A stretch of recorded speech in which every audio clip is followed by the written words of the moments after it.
தங்கம் அப்படின்னு சொல்லும்போதே நாளுக்கு நாள், ஒரு நாளைக்கு ஒரு நாள் அப்படி பார்த்தா ரூ. 200 குறைஞ்சபட்சம் ரூ. 100 அந்த தங்கத்தோட விலை ஏறிட்டே தான் இருக்கு. இப்ப சமீபத்தில பார்த்தா என்னமோ ரொம்ப ஸ்பீடா ஏறுற மாரி இருக்கு. மக்கள் எல்லாம் இனிமே நம்ம தங்கம் வாங்கலாமா? வாங்க வேணாமா? தங்க பக்கம் போலாமா? அப்படிங்கிற சந்தேகத்திலேயே இருக்கிறாங்க. தங்கம் இதுக்கு மேல ஏறுமா?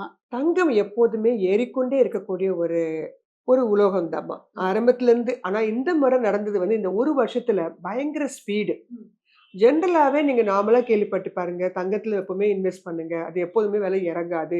நீண்ட கால அடிப்படையில் வாங்குறவங்களுக்கு தங்கம் அப்படிங்கிறது மிக முக்கியமான ஒன்று. அதே மாரி போர்ட்ஃபோலியோ ரெடி பண்ணும்போதும் கூட, போர்ட்ஃபோலியோன்னு சொல்லும்போது share market, mutual fund, bond market. அந்த இடத்துலயும் மல்டி அசெட்ன்னு கொண்டு வரும்போது, போர்ட்ஃபோலியோ மேனேஜ் பண்ணும்போது, அவங்களும் தங்கம் மற்றும் வெள்ளிக்கு ஒதுக்கீடு பண்ணுவாங்க.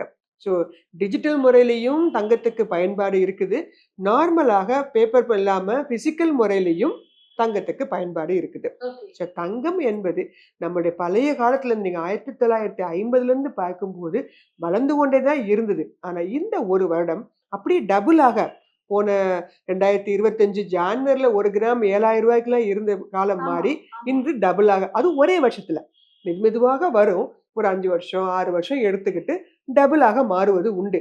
ஆனா தற்போது இந்த பெரிய பிரச்சனை நடந்தது காரணமே முழுக்க முழுக்க உலக வல்லரசுகள் 2 பேரு தான்.